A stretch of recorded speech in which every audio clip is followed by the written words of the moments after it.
Welcome back to your Geek News headquarters. We are Geek News Now, and this is the first episode of Geek News Now live.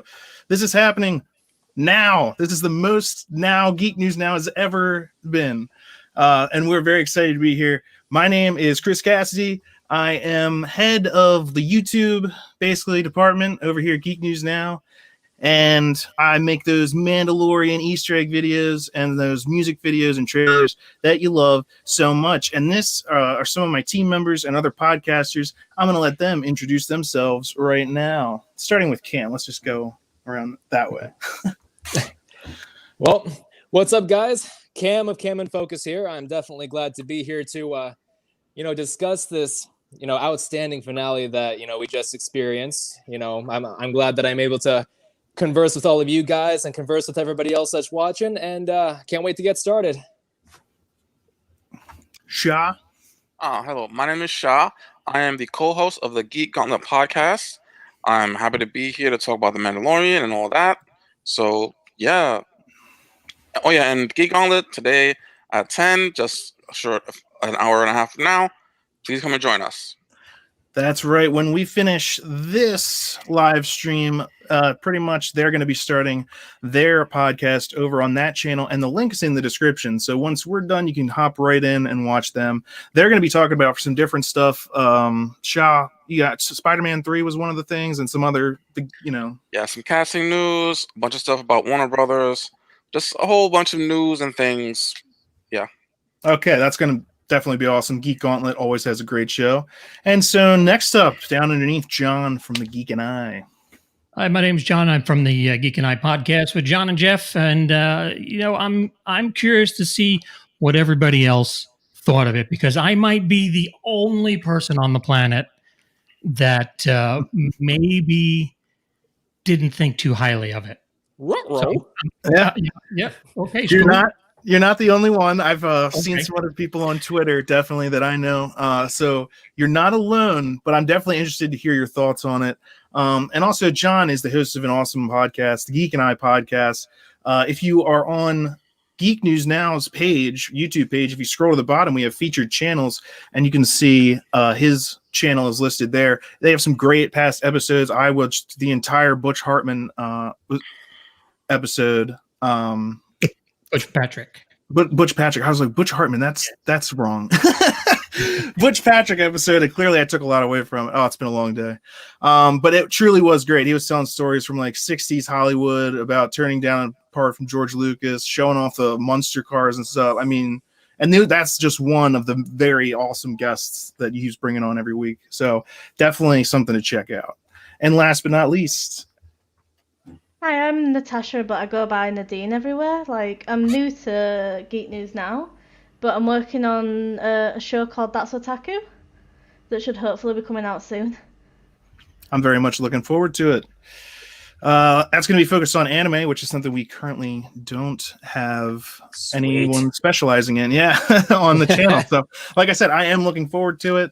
Anime is something I know some about, not tons about, but I'm always looking to learn more. But right now, let's talk about this season finale, and it's hard not to just jump straight to the end, you know what I mean, of the episode, because I guess we should mention we got to see the Dark Troopers in action a little bit, or for the first time. Yeah. What did you think of them? I thought they were pretty nifty. I mean, that they were definitely definitely a lot more menacing than I was expecting. I do kind of wish that we would have seen them do a bit more than, punch things. But at the same time, I thought that they were tastefully used. I just wish we got a bit more than door punching. Yeah, that did seem to be their main specialty. And they had what I thought were interesting looking guns. They looked like shotgun, almost like that. The one that one guy had in the previous episode with Ahsoka, that guy had like a shotgun blaster, which I thought was neat, and a useful weapon against someone like a Jedi, because it's a spray. I would think that would be more effective, but then, and this is the last spoiler alert. I'm going to give one more final spoiler alert, but then, okay, so Luke Skywalker shows up. Let's just address the elephants in the room right now. Because if we're talking about the Dark Troopers, one of the things I have to mention is like I was expecting him to kick ass. Like when I saw him, I was like, he's gonna kick ass. But I still thought that their armor would do a little bit more against a lightsaber. It seemed like it was cutting through just as easy as like Clone Wars droids, and I was pretty sure that these were supposed to be like Beskar reinforced. That's one of the reasons they're so dangerous. They were made to hunt Jedi, is one of the things that they were designed for. I would have thought they would be more effective against a lightsaber. Well, maybe they were just like the early models. They had it was like this is the third generation. Well, the third generation of how many that we're gonna end up seeing. Well, that's possible. Yeah. I mean, Although I did think they were just going to be gone initially when the airlock opened. They all fly out, and I was just like, "Oh, I hope those weren't expensive." Then they did fly back. I was like, thank goodness. I was like, if that's really what they do to the Dark Troopers, that's just sad. And what they got still isn't much better. Well, I was kind of thinking about it a little bit. I was like, as soon as I saw them fly through the airlock, I was like, wait a minute, don't they have jets in their feet? Yeah. Yeah. I was. They don't need to breathe. So we have a newcomer late to the show, Jeff. You're the co-host of The Geek and I, correct? Introduce yourself. Hey guys. We're glad to have you here, Jeff. Yes, sir. Thank you for having me aboard. Sorry about the lateness. Trying to figure out the. Oh, that's my cohort, and there you go. My cohort and crying. But definitely, most definitely, great show. I'm not sure where we at in the talk, but I'll let you guys talk first, I guess. Sure. Catch up. We were talking. I was getting people's opinions, what they were thinking about, like the actual first real appearance of what we saw from the Dark Troopers. And what we covered basically so far is they like to punch. Would have liked to see some more blaster action, something like that, or like maybe like built-in grenades. Who knows? Like I definitely think there was some missed potential there. Other than having them as something that Luke can just mow down and like move through and be like, this was our chance to show off Luke, so we need something for him to cut down. Right. So, Natasha, what'd you think of the Dark Troopers' appearance? well, appearance-wise, like the structure seemed quite thin, like inside the actual armor. It reminded me a lot of like super battle droids mixed with the regular droids. And then on top, it looked a bit like Warhammer going off, like, the helmet. Yeah, it looked a lot like Warhammer. It was weird. I did like them, and they were missing a lot of potential, like, but that's all I really have on them, like, when I was watching them. Mm-hmm. They kind of got overshadowed. Yeah, everything got overshadowed. They kind of reminded me of the droids from Iron Man 2. Oh. Just a different color, and even drone work better. We make salute. I can just see like the people designing the concept art for these Dark Troopers. It's like, okay, we don't know how we're going to use them, but for God's sakes, we're going to sell a lot of toys. Mm-hmm. Yeah. And something that I was like, now we can sell another Luke action figure, and you just make sure you get 20 of those so we can just make sure he's got that updated belt, and then you can slap a $25 mark on that and just send it out. So the one person that actually, that fought one as like a regular, that was Mando. Din Djarin goes up against one. Dude, thank goodness. I thought his face was just going to break in half when it was like punching him in the helmet. And I was like, now he's really never going to be able to show his face. I was just like, I hope you enjoyed it while it lasts. But I thought, man, that helmet held up. I would have liked to have seen that. I don't know what it is in his vision, if it's plastic or glass or what. I would have liked to have seen that crack. The visor. Or at least on one side. I mean, one for the rest of the episode, you just see his one eye, and then there's a little damage, under the helmet. I think that would have been definitely. I was expecting, if not that, some sort of sign that like But apparently that stuff's just really, really indestructible. I mean, you saw what it did to like the blast doors. Hey, we have blast doors. What do? Let's punch through them. What? Do you know how strong that is? Like, they're blast doors. Yeah, I wasn't thinking too much until you said it just now. Like, I feel like if they had, cracked his visor a little bit, or at least, given him a good old Boba Fett dent. Exactly. At the very least, I feel like it would have given a sense of higher stakes. You know what I mean? Well, if the Imperials stole all the Beskar, why don't they have any to make the Dark Troopers? And I thought that was part of the reason that they were so feared, is that like they used the Beskar in that again to help make it lightsaber resistant, because these were things designed originally to fight against foes with lightsabers.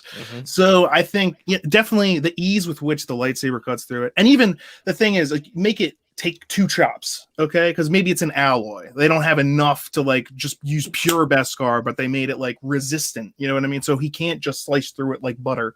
Yeah, that's what he does. I mean, he and I loved it on one level. On one level, I'm just like, yeah, get it. But on another, I was just like, it should have been a little bit more difficult. Yeah, whatever. At least make it adamantium or something. Exactly. Yeah. That's gonna be the next phase of Death Troopers. They all got claws now. You know what I kept on thinking about was that flashback to the Rise of Skywalker, where they fly now. Like, come on. I think loophole. Yeah, when they come back on board, oh god, that's so fun. I mean, I was like, thank goodness again, because if they went out like chumps like that, I'm just like, come on, what do you do? You can't have that. So something else that happened that's a big deal, other than Luke Skywalker, and let's take a look. I have a screenshot here. So this happened. The changing of hands of the Darksaber. Let's get your thoughts on that. I thought it was a pretty wicked move by Moff Gideon. Like, that's why he attacked him, so that he could lose it in a fight, so that he could set like this. That's like some crazy level manipulation right there. Like, A, you either get to kill him and then you've killed your enemy, or B, you now have pitted your foes against each other. Yeah, that's almost like an Age of Ultron move. Just slowly dismantle the team from the inside. But does he really become the leader, because he needs to have killed Moff Gideon in order to claim? No, sir.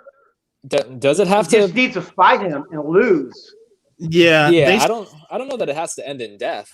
That's how they said it. They explained it like it has to be won in battle, and I'm assuming like it can't be like a play fight. You know what I mean? Like, because he didn't know when he was fighting Moff Gideon. And that's why when he lets Moff Gideon win, he's like, he's that guy. He's like, well, this ought to be interesting, because now I'm still alive, but you've won the Darksaber from me, so it's technically yours. And now it's just going to create more tension and conflict between what's Bo-Katan going to do. Let me ask you guys a question here. Something that crossed my mind was: is this more of a burden than anything else? I mean, I know it's powerful and supposed to be controlling the Mandalorian lore, but is this more of a burden than anything else? What do you guys think? To him, it probably would be.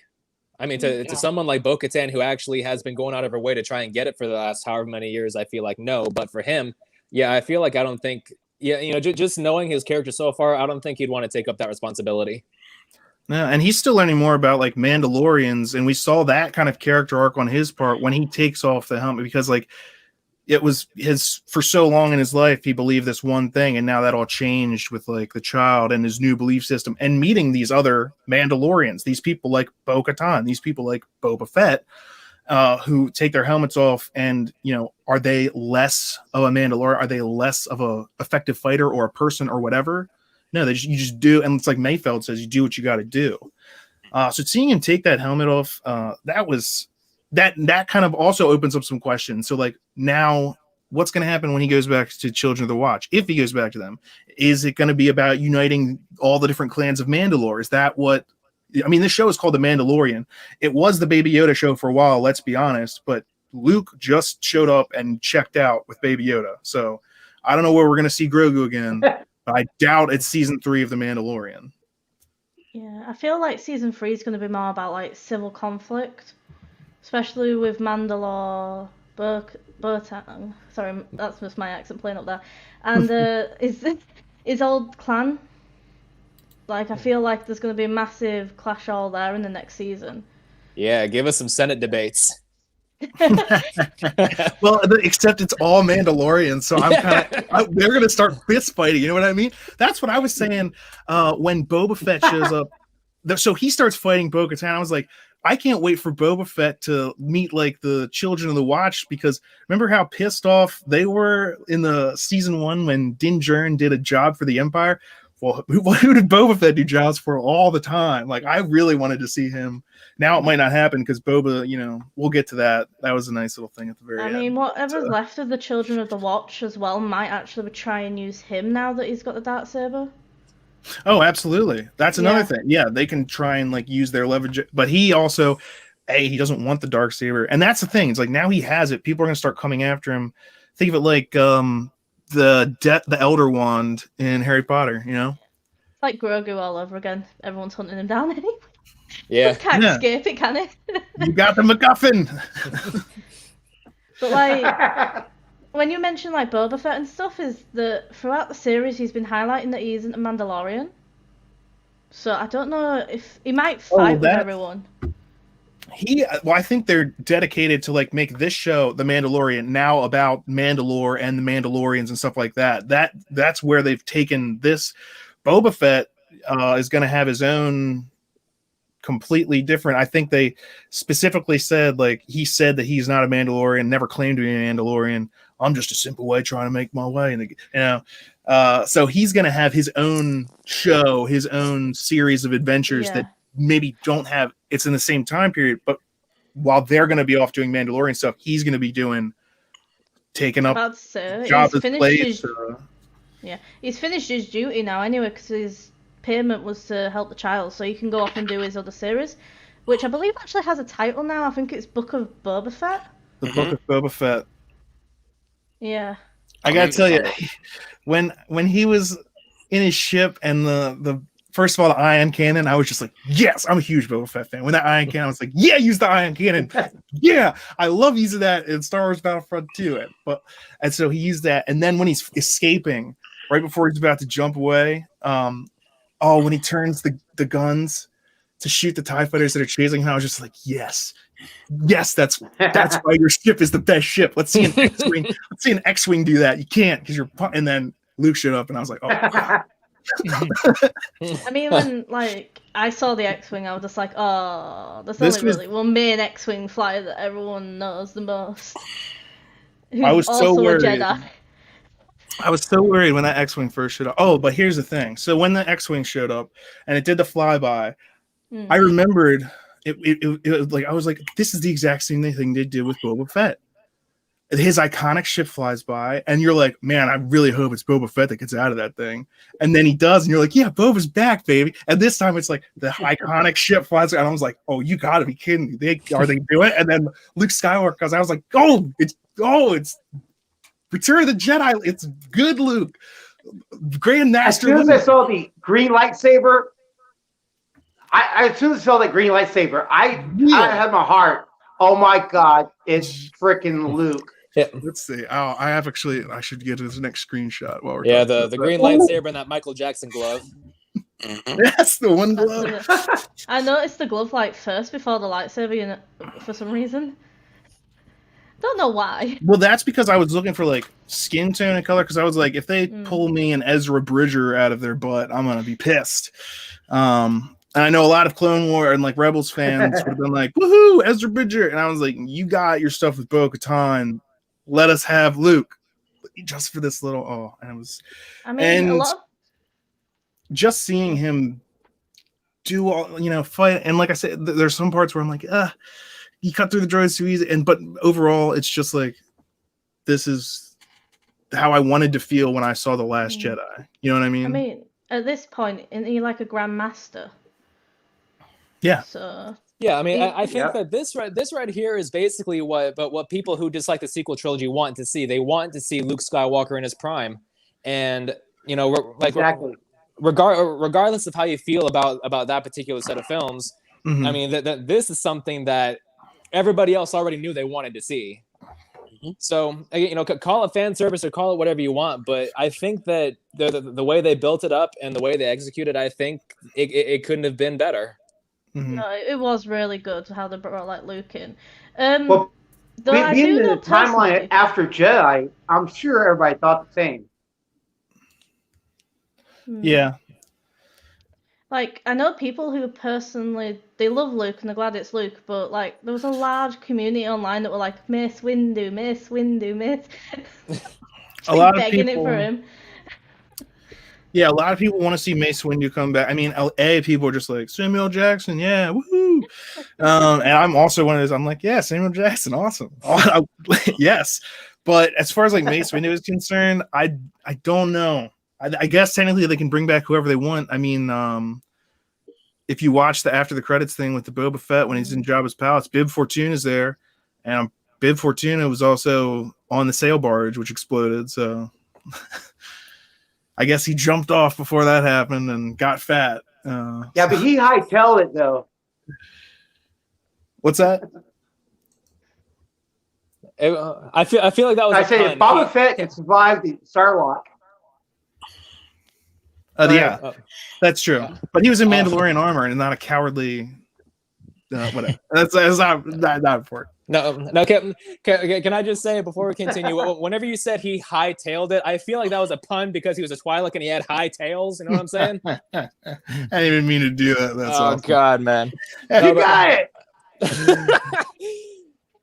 No, did anybody else? Okay, well, whenever Luke Skywalker lowered his hood after he walked on the bridge, did anybody else think, like before we even noticed the uncanny valley thing? Did anybody else think that maybe that might have been Sebastian Stan? I was wondering how they were going to do it for sure. I was like, did they actually do that? Because people have been saying that fan casting the whole time, and he's right there, you know. I had to look at it for a second. I was like, that's Sebastian Stan. No, wait, that's not Sebastian Stan. No, wait, that's Sebastian Stan. And I was, it took me a second, but then I was like, okay, I can see the CG there now. Then he spoke. Yeah. And he moved his mouth. I'm interested to see how they did it at all because, you know, it seems kind of like the CGI from the ground up, not like they de-aged Mark Hamill or something like that. No, they had to stand in there for him. Yeah, and I don't know. That's the only thing I can guess, but kind of like they would have, like how they did Leia, and Gideon or Tarkin. Sorry. About to say, there's a lot of new software and programs come out just for this sort of thing. Disney has a lot of money. They can hire the people who do all that. It would have been a standing body, someone of a similar size and proportion, and then a lot of the other features would have been digitalized on top. That's how they usually do it. Yeah, well, Google's got this deep fake technology now, and I feel like it's just like Disney has that, but like a whole office dedicated to that. Yeah, just get the guy who does the Control Alt space because his are perfect.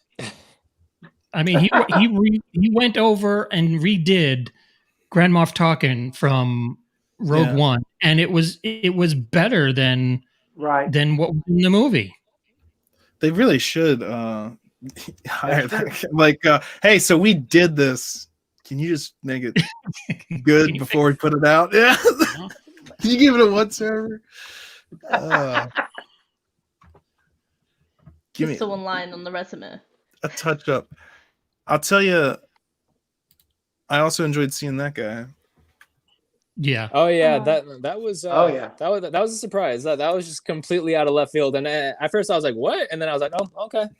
And now we have right in this picture. Oh God, the setup for one of the greatest duels ever. And Luke just being like, yes, I once knew a Jedi Master that used to train against this droid. And then you flash back to him like beating R2 with a stick.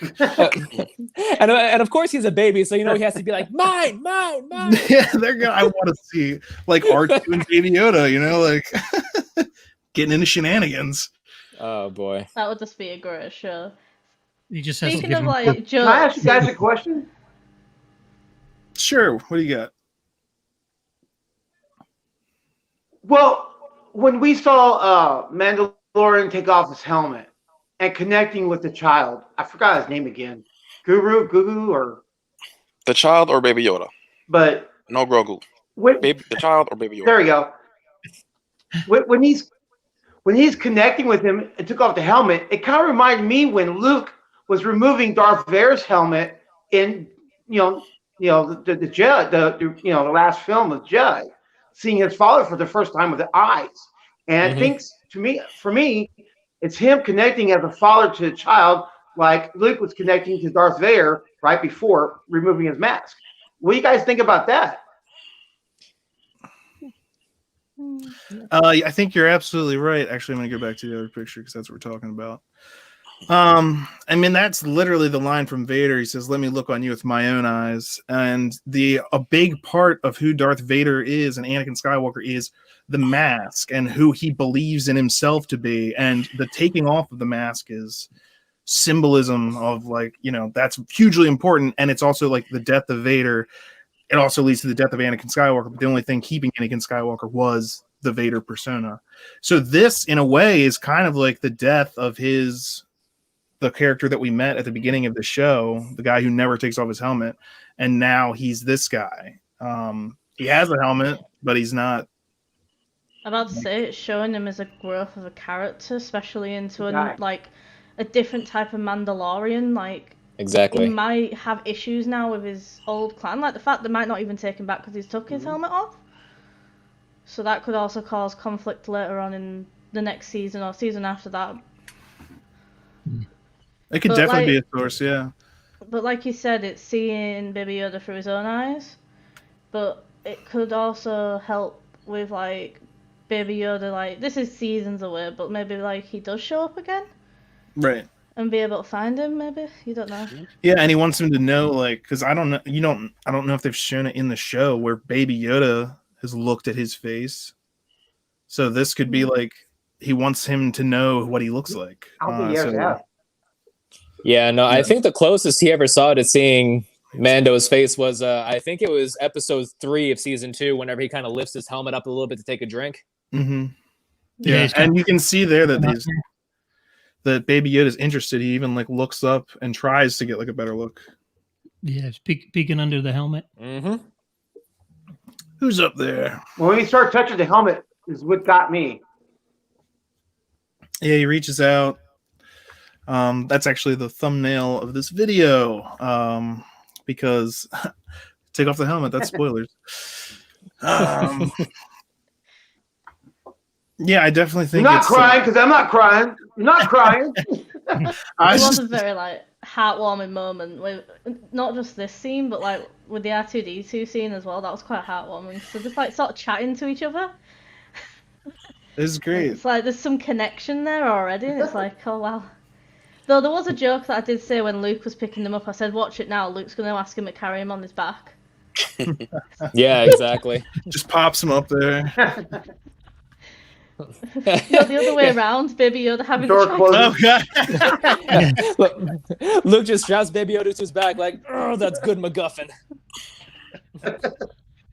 Oh my gosh, can you imagine? Hang on, we're on for a ride. That training. All right, now, Grogu, I'm going to get on your back. What? 1 foot tall I am. It's like strands him on a planet, puts a ship in the water, lift this, now carry me. It's like, yeah, you can carry me on your back, just use the Force. It looks like Not size. how the Force works. Size matters not. Get it done. I think they should do that now, just Baby Yoda just through around.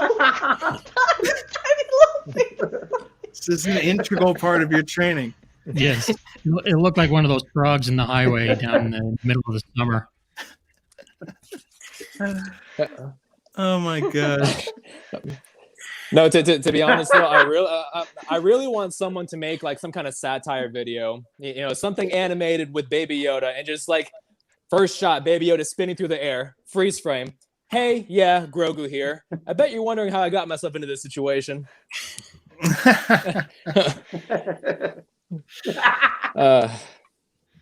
No, but in all honesty, though, I honestly kind of believed that they were going to end season 2 with like the hugest cliffhanger of Mando maybe not getting Baby Yoda back from Moff Gideon. I thought that maybe that would lead itself into season 3. I didn't think that, Luke Skywalker coming to snatch the baby away was going to be our finale.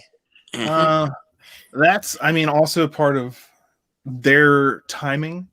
Look at what they have done recently. Like, what was it? 3 weeks ago, Boba Fett's back. And like everyone loses their minds. I mean, even more so than earlier when it was like his armor was there and people were like, this is cool. That was just an Easter. And Bo-Katan shows up and all the Clone Wars fans are like, this is awesome. We love this show. Then Boba Fett comes back and like he kicks ass in that episode when he comes back. And I was sitting there cheering. Like, yes. There's so now, much this is what I was looking for. Yeah, well, that's what this is. came back as well, and like Ahsoka. Clone Wars fans are like, yeah. And then what happens? Disney's Investors Day. They announced tons of new shows. They announced tons of new Star Wars stuff. And what happens right after that? Luke Skywalker. Kicking butt. So like they're trying to get people. They're trying to get people. They're like, look, this is the Star Wars that you've been complaining for.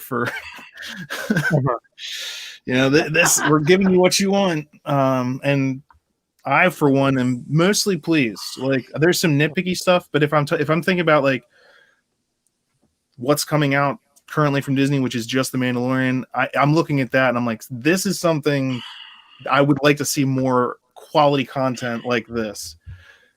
And it looks like that's what they're going for. I mean, my one thing that I'm nervous about, now that you've brought that up, my one thing that I'm nervous about is I don't want a lot of these new films and new series to act like, the filler movies for the MCU and just be like, okay, this exists solely to set up this new movie and this new spinoff. I do want, more content. I want to see more of these characters. Of course I do, but I don't want them to exist just for the sake of saying, hey, we kind of teased this a little bit in this episode, so that means there's going to be a spinoff a little bit down the road. I'd much rather them just go for good, solid, contained storytelling like that, like they did in the first season of Mando. I feel like that's why it works so well for me. About to say, with all this spin-off stuff, I think it's to do with the fact they're trying to recover from the last 3 movies. So they're just chucking what they can and doing what they can, really. Because there's even a new animated series, but I did get like really hurt when they did that announcement. But that's something completely different. Well, I was expecting a Boba Fett film years ago. Well, that's because they announced a Boba Fett film years ago. Yeah. Do a series. Do you think the series would be better than the movie? I think since it's like a limited series, probably like 6 episodes, something like that. Yeah, that's definitely like you can do more with it than you could just do in a film. But you're also not like on the hook for multiple seasons. It's like, here's a mini series. It's kind of like, I think WandaVision is a similar idea. Like that's a 6 episode. Yeah. Yeah. Well, WandaVision, Falcon and Winter Soldier, like those series are going to be like Loki. I think you're right. I think they are all going to be 6 episodes. And so it's like, it's not a movie, it's not one Marvel movie, but it's also not just like a TV. It's more than a TV show in like quality. Yeah. Less episodes, but more than a movie. It's still basically a cinematic experience. Back in my day, we used to call them miniseries. my dad calls them miniseries. Yeah, but bring back the good old Stephen King miniseries. Limited series, yeah. And make sure they all place in Derry, Maine. Yeah, I think they've turned everything into more like series and episodes because of the backlash of the last movies. Because a lot of like the hardcore fans just hated those films, and then there was people who did like them, but they were like no fans, and then there was just people in the middle that were just like, they're okay, but there's issues here, and then there's good stuff here. Well, I mean, I'm 28 years old, and honestly, I adore the first 2 sequel films, but the last one really just dropped the ball. I don't hate it, but never mind. That's a can of worms I'm not going to open up right now. Because I could devote a live stream entirely to that subject. We will. I'm sure we will. 4 hours. Yeah, I'm looking forward to that. We're gonna have fun, but we'll stick with Mandalorian directly related. Yep. And possible spinoff. I mean, we could talk about some of those, like the Boba Fett, but actually, I've missed out on the chat because I was in a different window. So now let's take a look at some of this. Nokia phones are made from Beskar. Outstanding. That's probably why this is wrong. He said, "Since when did the Darksaber become like Voldemort's wand?" And that's kind of what it's like, though. You know, like well, that not is Voldemort's wand, but the Dumbledore's Elder wand Wand. that Voldemort stole, and that whole big story. Found the Harry Potter fan. Also, I'm a Harry Potter fan, so I knew exactly what you're talking about, and you're right. Yes, and it's similar. It's very similar. Yeah, the legend behind it, Tale of Blood, and that's the power behind it. Gideon even says it's like the object itself is whatever.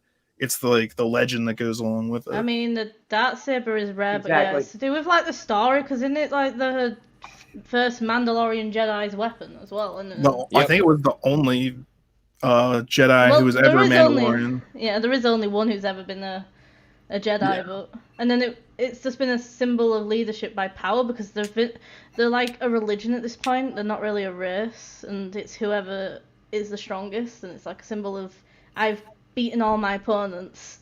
Come at me. Right. And if you get it, then you're, Well, that's the whole thing about Mando. You're stronger. Well, that's the whole thing about Mando here is he's following a religion. That's kind of tie-in I got. Yeah, that's the other thing is like this, he once thought his culture was if you're a Mandalorian, you never take off your helmet. Now he meets these Mandalorians that are arguably like more Mandalorian than he is. Bo-Katan, she's like lineage. She has that to back her up. She takes her helmet off. So he's like, maybe I don't know everything about this, but I am a Mandalorian. Like whatever that means to me personally, it's not just about taking the helmet off or not, but who am I as a person? And now this is something that ties into like those other like the entire culture of his planet in a way. And like he now owns it. That's kind of a big, there's going to be a lot of stuff going on next season that's why I'm like, next season's going to be the Mandalorian. It's going to actually be all about Mandalorians, Yeah, this season definitely ended with a lot of plot threads being left open, and I'm really curious to see how they handle that moving forward. Do you think Boba Fett in the new series is going to go and talk to the what's his name from the first? Did he even get a name in the first episode? Marshall? Cobb Vanth. Cobb Vanth. Yeah. You think he's going to go confront him and say, "Hey, you took my armor"? Well, honestly, I don't think so, because how was Cobb Vanth to know that Boba Fett was still alive when he purchased that armor? I mean, it's not like he did him a personal affront by wearing it. It's just like he just wanted it back. Mm-hmm. On top of that, Boba Fett did know that he already had the armor, but unless he found out literally the same day Mando did, that means he's not even attempted to try and take the armor back. Yeah. Which there must have been a reason. Yeah, I was interested in that too. Like, what happened? How did he get separated from the armor? Yeah. And then how has it taken him this long? He's still on Tatooine. Like, have you left Tatooine since then? Like, did you think the armor left Tatooine? What has been going on since Return of the Jedi? And a good part of that may have been recovery. He has got some funky scars going on, That's well, you hung out with the Sand People, so that'll mess you up a little bit.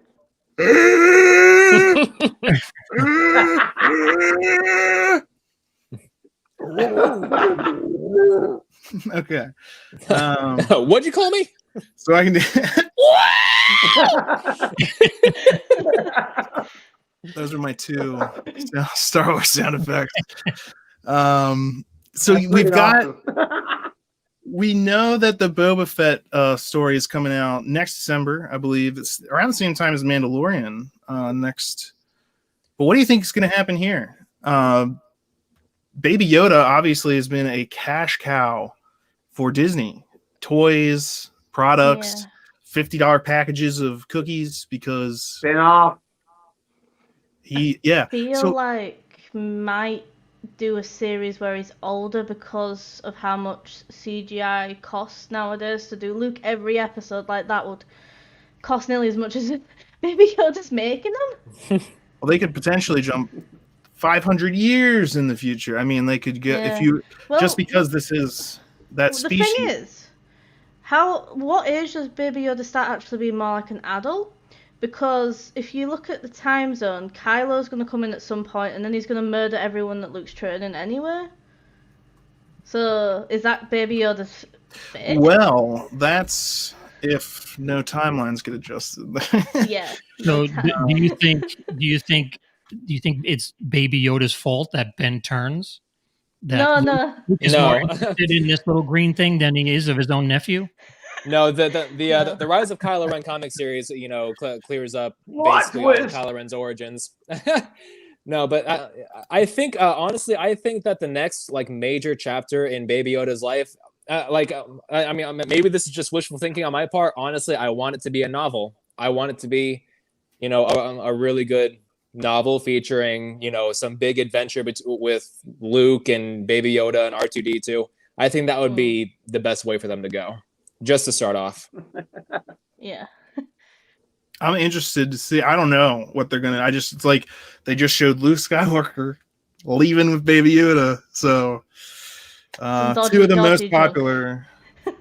maybe Luke just likes kidnapping children like the original Jedi Order. He just comes up and goes, "Yo, man," just you're carrying me tomorrow. Would Ahsoka Tano come visit for Luke when he needs a break? Oh, come babysit for Luke. Yeah, do we know if they know each other? I don't think they do, because Ahsoka would have probably been like... I think so. Well, I know this other Jedi that probably will take him because he's going to just trade anyone that has Force abilities. Have you ever heard of the guy who blew up the Death Star? He's kind of a big deal around here. Well, he was a myth. She probably knows he exists, but has never actually contacted him. Well, they know who Han is apparently, because he's the one that made the Kessel Run in 12 parsecs. He's been bragging about that for years. It's because he never shuts up about it. Every single kid this guy goes into playing some back. Yeah, so you never guessed what I did the other day. Kessel Run. Parsecs even. Hey, kid. I just did another one yesterday too, just because I could. Wait, let me hear that. Let me hear that Harrison Ford impression. Hey, kid. I just made the Kessel Run in 12 parsecs. That's pretty good. That's awesome. I love Mark Hamill does a dynamite Harrison Ford impression. So let's see. Last one from David. Notice that Mando kept the orb from the ship. Oh, he didn't give it to Grogu or Luke. So yeah, the little thing that goes on the top of his gear shift or whatever that Baby Yoda loves to snag. I guess Mando just kept it. That belongs on the ship. I feel like he's going to use that as a memento, really, in later episodes. Or he's going to hang it like the dice. It could be something important. Really? Well, no, I'm thinking it might be something organic attached to it because he was gravitating towards it, Might be something from... Well, I think, that Grogu was willing to leave with Luke and didn't put up a fight or anything. That shows good sign, because I've seen a lot of people wondering, because Grogu was using Force choke and whatnot on some of those stormtroopers, which I think is just natural. If two guys in body armor come at me and I'm in a cell, I'm going to use Force choke if I have the ability to. You know, when they were on the top of the mountain, you don't know what they talked about him and Luke. They could have been like, hey, I'm over here waiting for you. Come down, pick me up. I got this guy in this silver outfit. That's very true. We have no idea because, how did Luke, people, the Force. He knew. So, how did he know through the Force? One X-Wing showed up. Why didn't he tell the New Republic? That was also something that was interesting, is this was kind of like a posse that Mando put together, kind of off the books kind of thing. The New Republic wasn't officially involved. But Luke Skywalker showed up. He didn't bring any backup or anything. So that makes me think that he's doing his own thing at this point. You know what I mean? Mm-hmm. I feel like he's trying to set up maybe the Jedi Order at this point. So I think he's just by himself. Yeah, well, I don't know if any of you played the campaign for Battlefront 2, but basically around this time, yeah, Luke was off on his own, basically going around and searching for like, Jedi artifacts and stuff like that. So yeah, I definitely believe he's out there just doing his own thing, not really answering to anybody. And I honestly feel like that's going to be our Luke for a while. Do we know when he found, what is it, Octu? Do you know what timeline that falls in? Because he could have been up there, and all of a sudden the call comes in and he sits down on his rock. Well, as to that, I honestly don't really know. I'm sure that we'll get some kind of expanded material like in the next few years that covers that particular story. But I don't think he found it until after Ben Solo's betrayal, because Han Solo said in The Force Awakens that he went looking for the first Jedi I'm temple. thinking before too.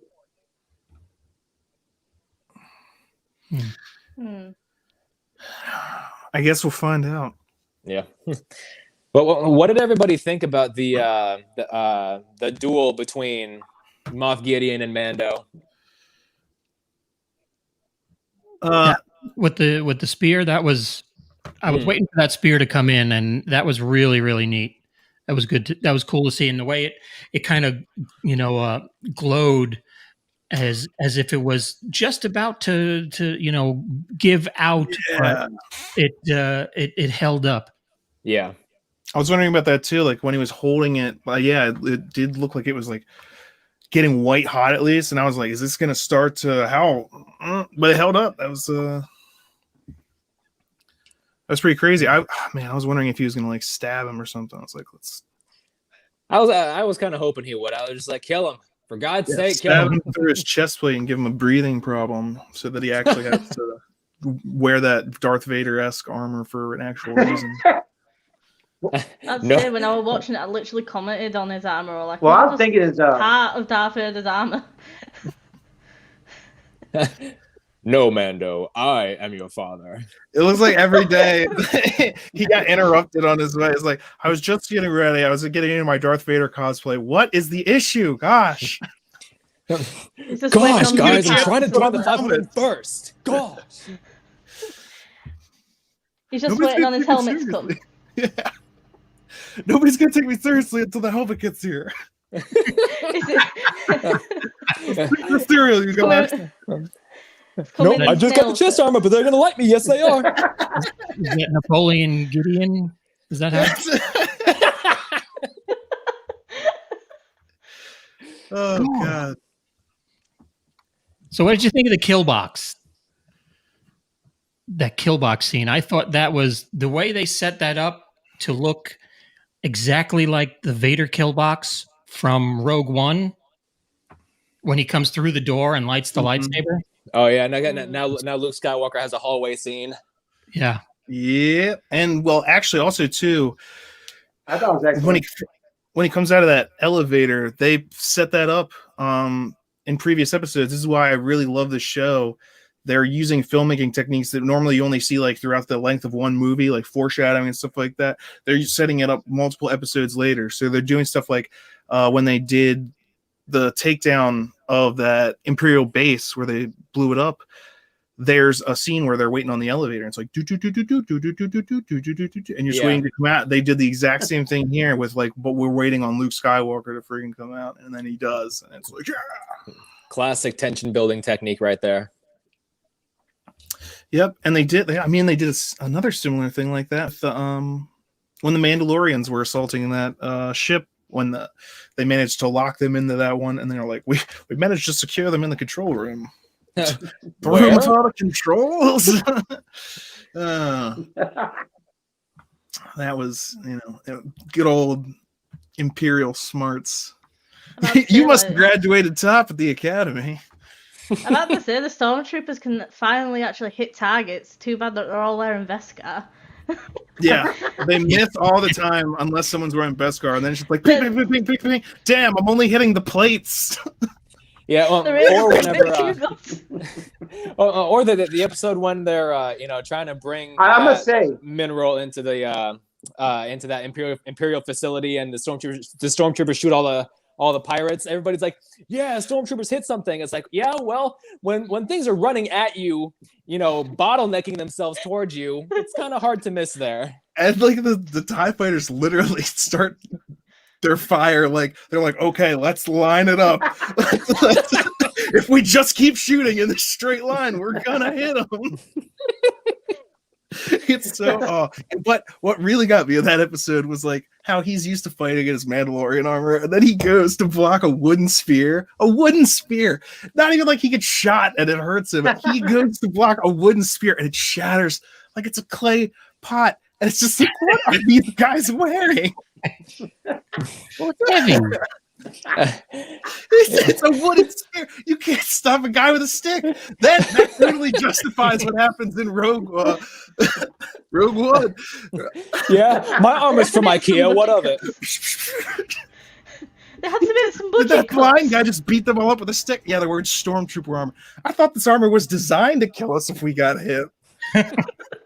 They had to make cutbacks because Palpatine needs reviving. Just give him paper mache armor, it'll be good. First, we mass produce the armor. Like we spent too much on That brings clones. me We to a didn't have enough. question. I could see one of the surviving stormtroopers like somehow graduating into Palpatine's Sith Eternal stormtroopers with the red armor that's bulletproof, and it's just like, yes, sweet salvation. I'd just like to see one of these guys that's like on the ground, like in one of the after the credits scene, just like sit up and be like, "Yep, just play dead." It's got me through eight engagements. There's so many explosions happening around me. Who knows if I got hit or not? Yep. Just fall off to the side. So, guys, I want to ask you guys a question. Mm-hmm. What do you think that they're going to use Baby Yoda's blood for? What's your theories? Palpatine. Yeah, I think that it's all baby steps, Baby Yoda steps to set up the whole cloning Palpatine and cloning Snoke thing. Because I feel like that's going to be a huge gap to leave out if they just leave the origins of that particular cloning technique just completely unaddressed. They literally showed the clones in one of the episodes. Yeah, not of Palpatine, but clones. Yeah, and deformed. Then you need something with a midichlorian count. Yeah, and that's clearly going towards Force-sensitive clones that no one else is in current canon, has actually been able to do. And also, Moff Gideon at one point, I think it was in this episode, he Boba says, Fett is a clone still. Yeah, but he's not Force sensitive. Yeah. That's what the midichlorians would help. Yeah, towards. there was a big thing about like you couldn't, and this was in like the expanded universe and stuff, is that it was really difficult to clone someone and who has the Force and still have them have the Force. That was like a big issue, and Palpatine was trying to crack it. Also, Moff Gideon says in this episode, he's like I wanted to study his blood. The information in his blood can give us the keys to like restoring order, and we know that hardcore crazy Imperials just believe Palpatine is like order. So that's I think we need our emperor. What's an empire without an emperor? It's not an empire. I think so that this is something I actually noticed watching through the season is that like anytime someone who's Imperial or of that nature says that they're trying to bring order to the galaxy, they emphasize the word order. So I feel like I feel like what they're doing, not directly, of course, but I feel like what they're doing is setting up the origins of the First Order, because that was something that was left out of the sequel films like completely. So world building. Well, yeah. I mean, honestly, I think if that's the route that they're going to take, I think that it's a good idea. Yeah. Well, that's one of my gripes with the sequel series is, the last time we saw this, the Empire, they were all destroyed and falling apart, and all of a sudden in the next movie they got ships, and then the next movie the ships are even bigger, and then in the next movie there's 400 ships that are even bigger and all have Death Stars built on them. So that was just where are they, where's this money coming from? Yeah, Yeah, that's one of my favorite robot chicken bits is when the Emperor Palpatine gets the call that the first Death Star has been destroyed. What the hell is an aluminum Falcon? What do you mean they blew it up? Just build another one. What do you think? You got an ATM in that light bright chest of yours? He's like, I'm still paying off the load for the first one. Like, this is. Although speaking of like the Death Star and everything like that were the beginning of this episode, when they hijack the ship, and that one guy's like, hey, shoots his buddy in the back. I was like, that's awesome. That's some cold-blooded Empire right there. Look out for yourself first. Well, that's and also then when he starts taunting about the Death Star, he was like, I was on the Death Star. I was like, oh, how'd you get out of that? And also and he knows that she was like from Alderaan. He's like, oh yeah, I see that teardrop. And so then he's just like, oh my, you're taunting her about the death of a planet. I was like, it's not going to end well for you. Bam. Yeah. You don't mock the destruction of Alderaan. Although he asked which one. Yeah, that was tight. And he was like, and you I can was see how waiting pissed for he him was. to say the new one. Well, he said he was on the first one, but then that was her like, cocky comeback to him is like, because we've blown up, 2 Death Stars. And then he goes into it's like, and it's something that you don't think about as much, unless obviously you're making the joke about what about all the poor innocent contractors aboard the second Death Star. Mm-hmm. And the first one, I get it. It was Imperial base, it was Imperial troops, but the second one was still under construction. You got, outsourced to different people. Just got some random Twi'lek that's just like putting stuff together and then boom. The union's going to have something to say about this. But it was, I think, a little bit of a comment on like the war on terrorism and stuff like that. And it's like it's a small price to pay to root out terrorism. And so it's like obviously the destruction of a planet didn't root out terrorism. You lost, like clearly his argument is invalid because it didn't even work. It's like, that destruction of a planet is a small price to pay. It's like, is the Empire still in charge? Mm-hmm. So how many times do we have to pay that small price until? Let me ask you this: the planet where he brought the fish lady with the eggs. I don't remember the name of that planet. That ice planet. That's not where they built Starkiller Base. You think that is? No, they built Starkiller Base in the planet Ilum, where all the Jedi would go to get their Kyber crystals. That planet reminds me. You see the start of that in the Jedi Fallen Order game.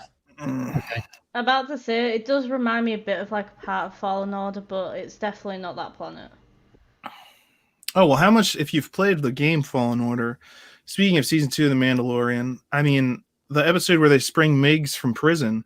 He's working in almost the exact same kind of thing, but it's flipped because in Fallen Order, they're destroying all the, war machines from the Clone Wars and stuff like that and tearing them down. Yeah. And in this one, they're destroying all the stuff from the period of war from like the Empire and the Rebellion. And they're just scrapping all that stuff. I mean, I thought that was really cool. And I was like, this is very similar to like that open. And it's like, and who do we have here? Like in Fallen Order, that's our hero is like one of these guys working in these camps. And who are we here to pick up? Oh, maybe an unlikely hero. And then, we do kind of get that in Migs Mayfeld, who I hope we see again. I hope we see him too. He takes ex-Imperial, like, seriously. That's a really, it's not just like he used to work with the Empire and he's still, like, cool with them. Like, no, we definitely saw he's ex-Imperial. Yeah. Well, so something that, something I feel like the original trilogy was kind of lacking when it came to the Empire was the portrayal of them as more than just ships in space and boots on the ground, because in the original trilogy that's really all you saw, whereas you have a character like Mayfeld who shows you that a whole lot of people in the Empire are just people trying to do their jobs, soldiers and the like, and most of them more than likely through Imperial propaganda and all that stuff, but most of them probably thought that they were doing what was best for the galaxy. Absolutely. Yeah. Hey, our hero, Luke Skywalker, who we love seeing back, the first thing that he talks about doing is leaving Tatooine so he can go to the academy. Join the academy. The Imperial Academy. He was talking about going and becoming, that because that was his ticket out of there. He's in a backwoods join the army. You'll see the world. It's like join the Imperial. Yeah, Right. exactly. And that's even whether you've seen the Solo movie and how he joins up in that, or if you're familiar with like the expanded universe, he did do a stint in the Imperials, and he got kicked out for saving Chewbacca. So that's some really great stuff. It's like when you hear this thing, it's like, oh, that's my ticket out of this place. I'll join the Empire. It'll give me a better life. It'll give me opportunities to do this. You don't necessarily know what you're joining. All you know about is Imperial propaganda. Maybe you've never had jackbooted stormtroopers burn your family alive because they were looking for some droids. Yep. And then that'll radicalize you pretty quick. Yeah. All right. You crazy old wizard. Let's go. Let's go hitch a ride with a drug smuggler to whatever crazy mission you got. That chick in that hologram looked hot. I wanted away off this planet. Yeah, I can Can I see bring up the something I'm curious about from your guys' thoughts? Sure. Now, Wait. we Hold got on. the Empire and we got the Jedi. We understand good from evil, right? But what exactly could be good from evil from your perspective? I mean, literally, like looking from the Empire side, they're trying to do the good, balancing the galaxy, where the rebels were trying to unfix what they were doing. In your opinion, sirs and ma'am, what do you think is your version of the good versus the bad? Well, that's kind of the argument they make in a couple of these episodes, like when they call the rebels terrorists and stuff like that. It's like you're destroying order, you're creating chaos, and it's like, well, part of the way that you keep order is enslaving people. Part of the way you keep order is mass genocide. So your idea of order, maybe that's what's actually corrupted here, is what you think of order, or that you think that order and chaos are necessarily opposites. And that you think that anything that's opposing your order, and that was the whole thing with Anakin. It's like anyone who's not with me is my enemy. That's what the Empire is. They're not just about, that's why they're evil. It's because they're about all encompassing control. It's Palpatine. If he doesn't have the power, he's going to find a way to get it. He'll do anything to get it. It needs to be his power. Yeah. And that's evil. That's corruption. That's what that is. Yeah, like my opinion is the fact that the Empire, if it wasn't being controlled by the Sith and didn't have all the, like, it started much like the original like Senate, which was a mess as well, because they were evil if you think about it in the prequels, because they just wouldn't do anything to help any other planets. They were corrupt in the inside, whereas the Empire is corrupt because you've got a leader who wants all absolute power, but like the individual people that are working for him might not be evil or corrupt in a sense, and they feel like what they're doing is justice. Like the Jedis as well can be seen as evil, especially again in the prequels, but they can also be seen as good. Yeah, and that's a part of the thing about that is like everyone's like, oh, the Jedi are such dicks. They were stealing kids and brainwashing them and this, that, and the other thing. It's like, here's that. Well, yes, that is one of the reasons they ended up failing to the Sith, is because that sort of Jedi training, that was good for like fighting armies of Sith and stuff like that. And when you had these armies of Sith that were gonna come and destroy the galaxy, then you needed to go out and recruit and have an army of Jedi to stop them. They changed with the rule of two, so the nature of the Sith changed, but the Jedi just keep doing the same thing and they become stagnant. And also the second thing is, when you're talking about kidnapping children and stuff like that, they didn't kidnap them. In the most cases, when they found a Force-sensitive child, it was up to the parents and whatnot whether they wanted to give them over or not. They could just go without the training. Most people it's a great honor. A Jedi Knight, you get status, you get all this stuff, you get access to the, like, you're literally a knight of the kingdom. Like that's a huge up from, like, think about like if you're a slave or like whatever. Even Count Dooku though, he went and then he, when he was old enough, he retired and back to his family's estates initially, and then was evil. But that was like always an option. So in most cases, parents would be like, please take my kid, like it's the last chopper out of Vietnam. Like, yeah, go make him a rich, super powered Jedi guy. Exactly. The protector of the Republic, 100%. The fact is, though, they didn't need to be doing that because like the nature of the Sith had changed. They stopped listening to the living force and they were committed to like false ideals at that point. So is there any other ending to this season that you think would have worked better than what I call is Mom calling us home for dinner? Luke kills everybody. I got to go, guys. I'll see you tomorrow. Because that's the way this episode ended for me. It was like we were all playing with our toys. back in the day, and it's getting dark out. Mom calls for dinner, and okay, Luke comes in and he slices everybody up, and I'll see you guys tomorrow. Is there any other outcome that you would have, say, preferred, or with Luke Skywalker in it, but something different to give it, a little bit more story or a little bit more, I don't want to say feeling, because You want a cliffhanger. I don't know if it was a cliffhanger, if I wanted a cliffhanger or not, just something a little different, a little bit more. I would have liked more explanation of why. Yeah, I would have liked it more explanation somehow in the episode. I don't know how they would have done it, of why Luke just showed up out of nowhere. Other than, because how would Grogu know where, Baby Yoda know where he's going when he was sat on, the beacon? Yeah. So far, that's just like the Force. That's all we know. Yeah, it's the Force, but once he's on the beacon, is he like a permanent beacon? Does it just keep going off no matter where he goes? You mean on Tython? Because he clearly went, like, probably starlights away, like, away, and it was just like, I guess Luke can sense him in the Force if he was meditating, but, like, a bit more explanation.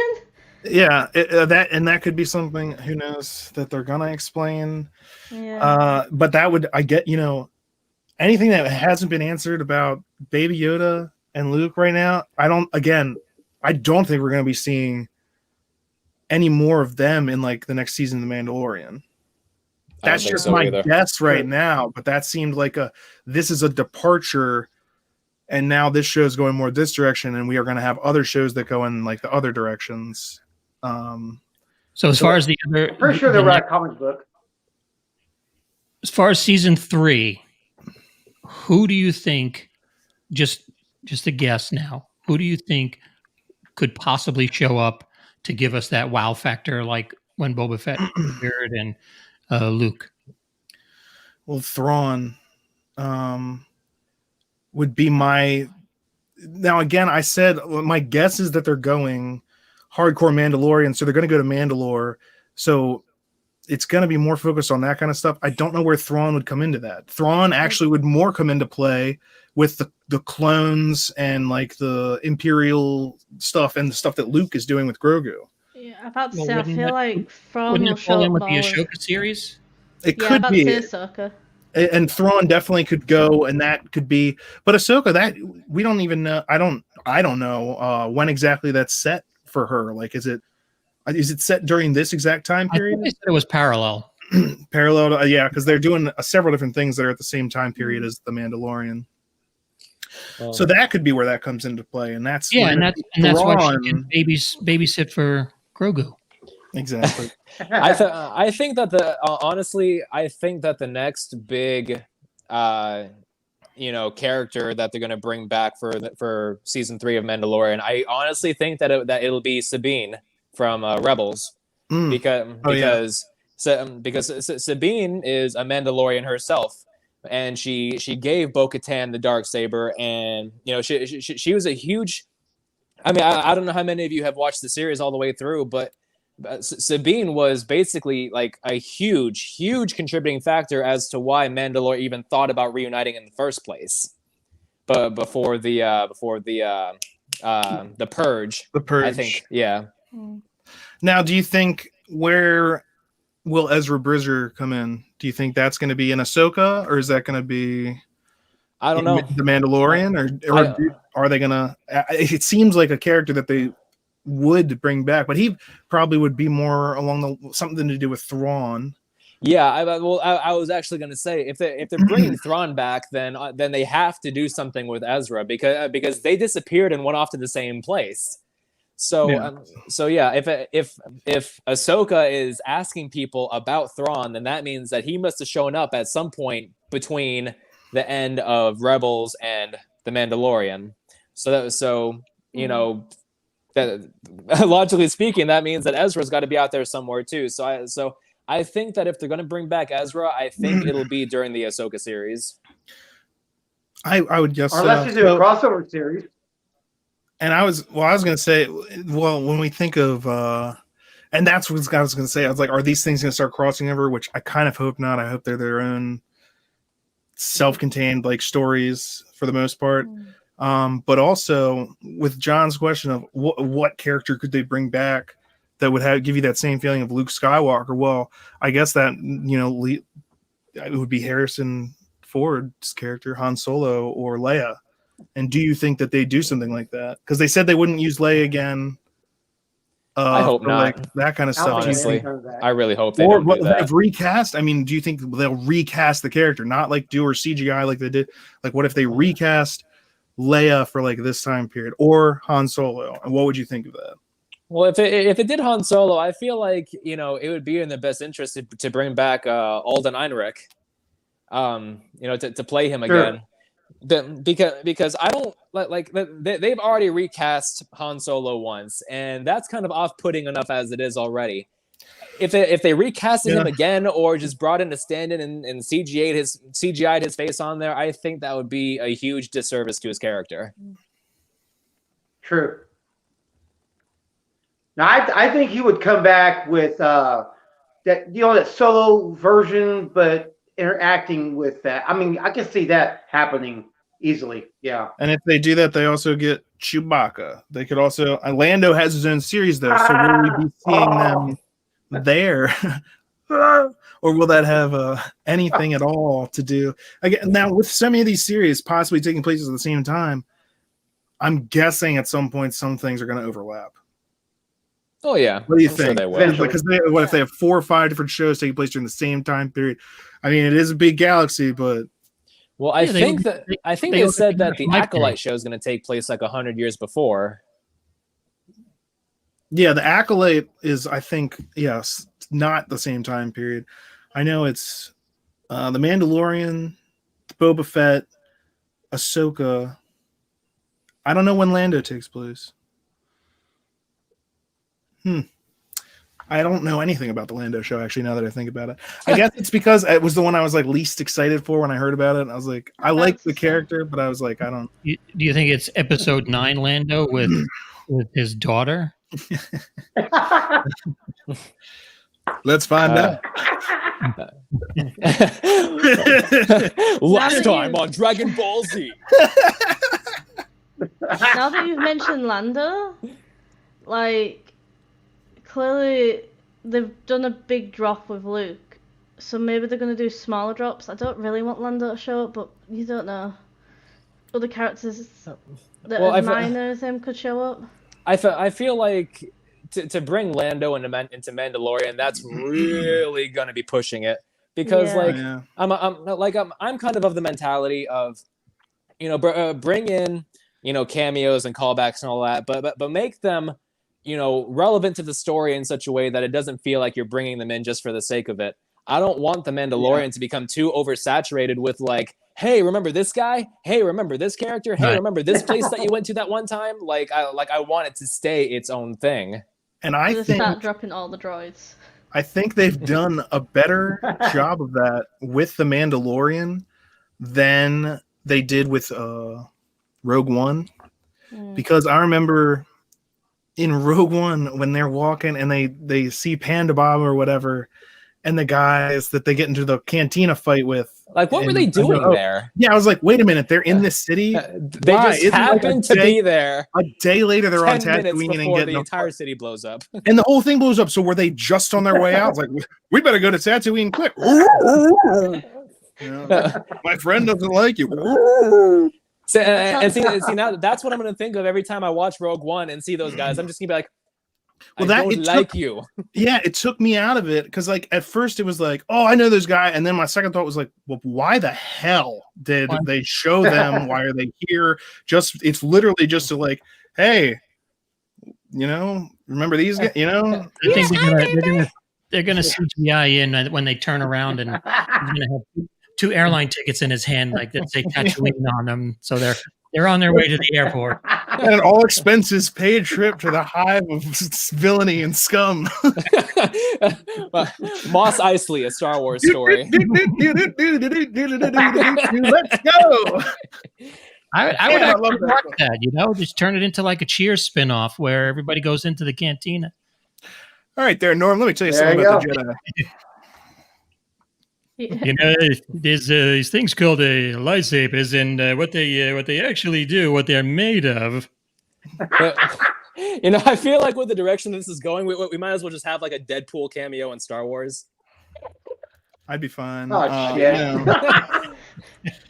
How about? I love Deadpool, but Are we all ready that- for a massive cameo? We're gonna get like something like a gonk droid to show up or something. Gonk. The Gonk droid that was in Jabba's palace having his feet tortured, he's gonna show up with like bandages on his feet. That's gonna be the droid story.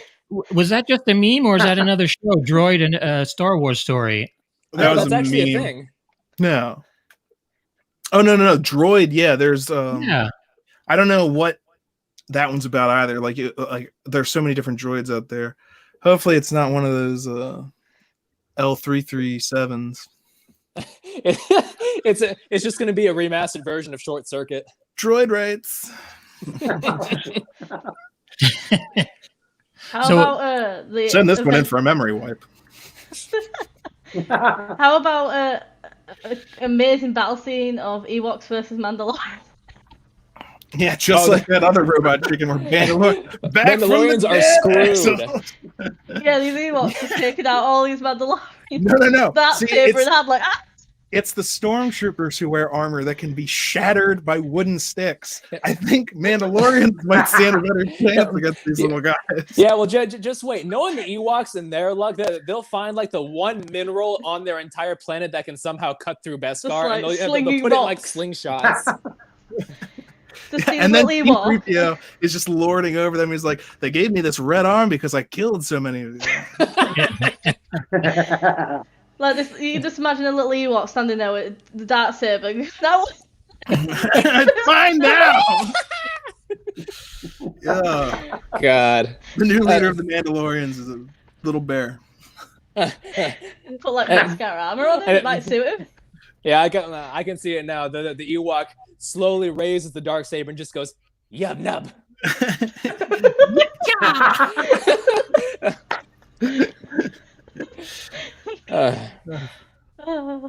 That's fantastic. For my first course of action, eat all the stormtroopers. That's that's probably what they were eating at the celebration of the destruction of the second Death Star. Oh, absolutely. These Ewoks 100%. are prepared a feast. Don't they're they just chowing down. whatever they catch? Yeah. Okay.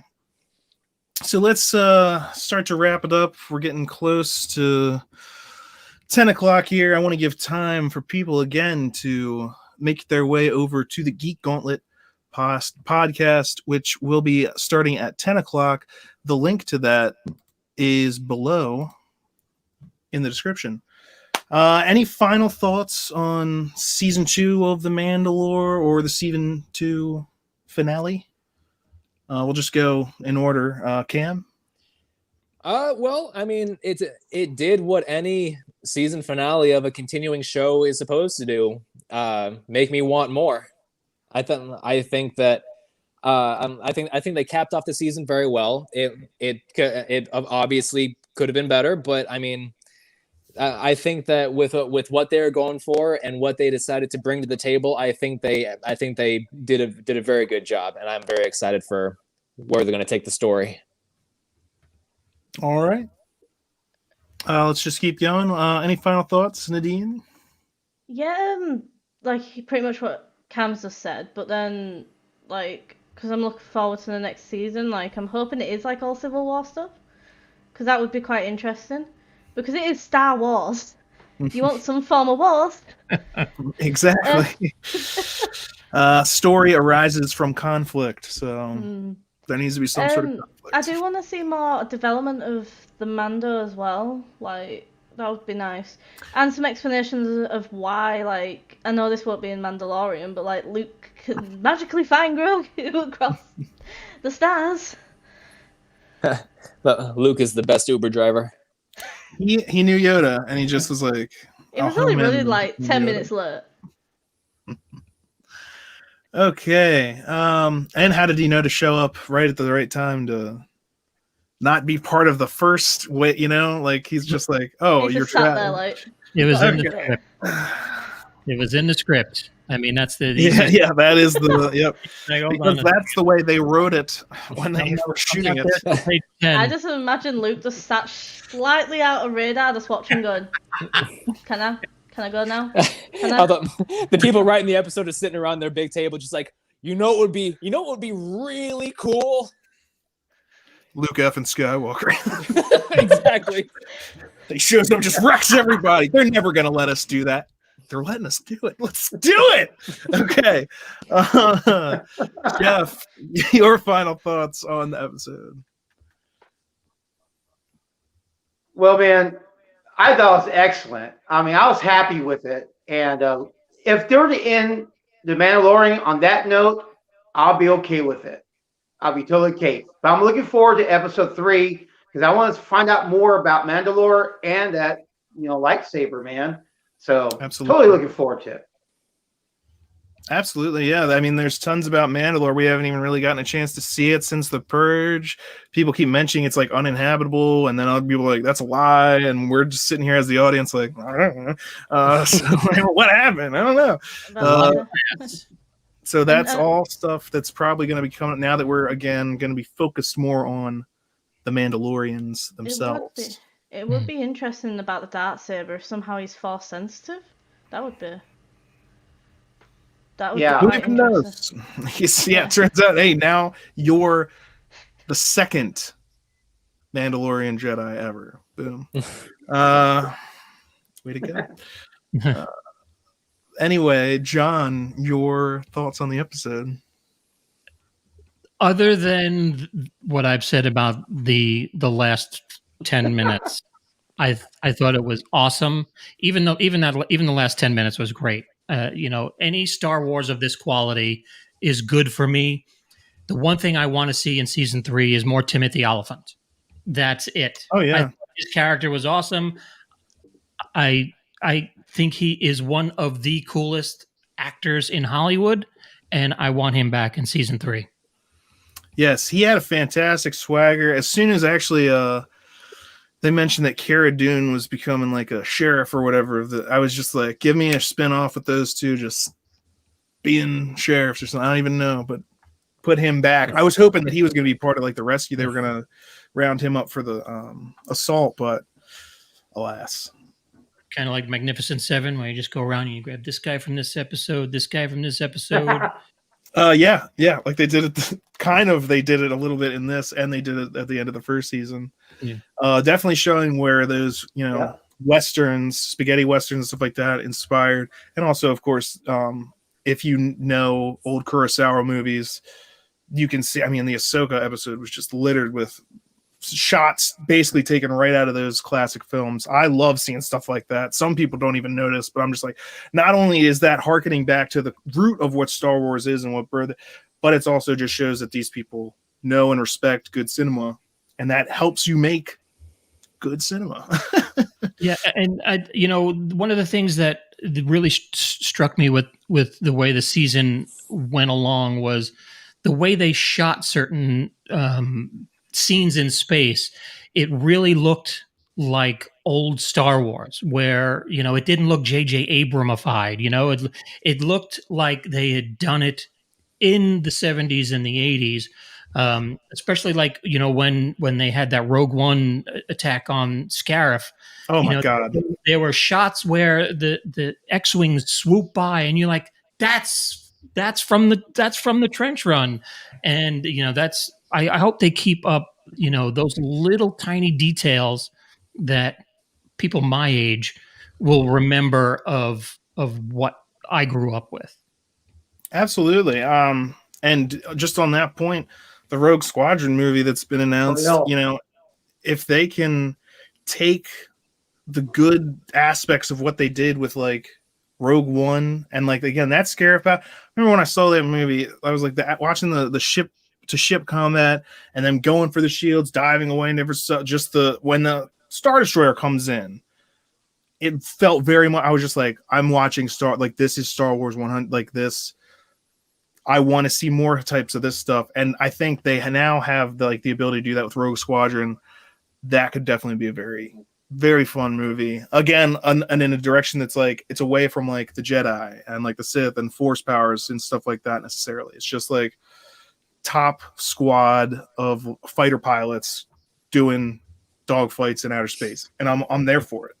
Well, it's being directed by Patty Jenkins, and she directed, Wonder Woman, which honestly I think is so far the best film in the DC EU. And her father also was a fighter pilot, and she said, and this is part of the sizzle reel that they showed at Disney, but she mentioned that like she's been looking ever since he died, apparently in service to the country as a fighter pilot. She's been looking for a way to like make an awesome fighter pilot movie that combines like that tragedy, but also like the thrill that she felt every day seeing them like go take off and stuff like that.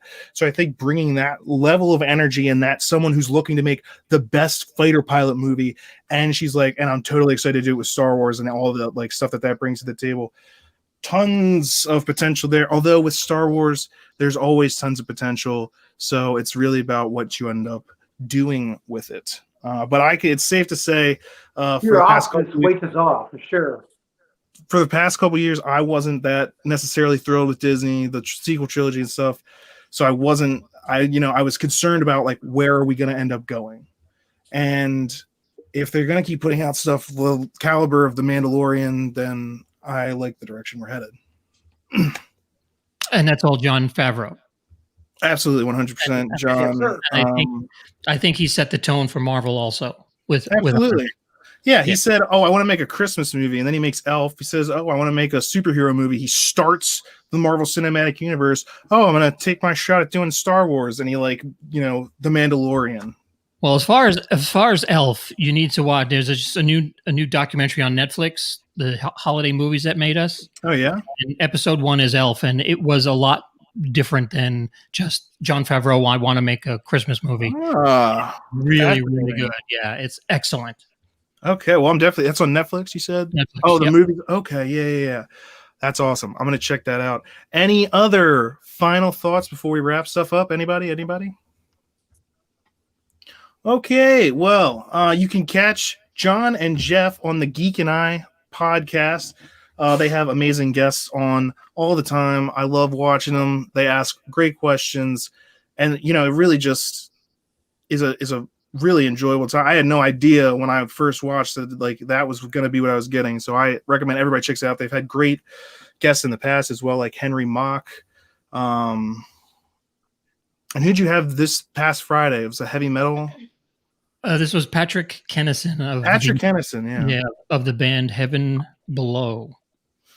About he played. He was actually supposed to be on tour with Alice Cooper and Lita Ford this week. Up in Oklahoma, but that ain't happening. So we're hoping he comes back in town next year. That's awesome. And so, you got crazy, all kinds of guests like that. Butch Patrick was the week before that of Munsters fame. So definitely check it out. Fun. Yeah, he was. I had a great time watching that, and I don't know what I was expecting, but I mean, he's about it, and he knows all this different like trivia and all this stuff from like these fun stories from back in the day. It was an absolute blast. So I definitely love the variety of guests you guys have on. It's absolutely fantastic. And of course, you can find Cam. He is making all those great Cam in Focus videos right here on GNN's channel, Geek News Now. All those Cam in Focus videos, that's Cam. Nadine is going to have an upcoming show about anime, and what's it called? That's Otaku. That's Otaku. Wow! And that's going to be on Tuesdays, right? Taco Tuesdays? Oh, Taco Tuesdays. Oh, that's funny. Okay. If we can work that out, we are. But for the time being, it's just an upcoming series that we're going to have. And of course, I'm Chris. I do the Mando Easter eggs, trailer triumph for trailer tragedies, where we look at movie trailers and say if they're good or bad. Not the movie, just the trailer. And, we're going to actually have more great live streams just like this, hopefully every week, where we get to talk to other great geeks, other great podcasters, great YouTubers, and listen to what they have to say about things going on in the geek world. But for now, that's our time. Wow, just about exactly at an hour and a half. Don't forget to click the link below. Go over to the Geek Gauntlet Podcast. They're going to be starting in like 15 seconds. Enjoy that. And again, for all your geek news needs, you can check out geeknewsnow.net. It's fueled by the fans.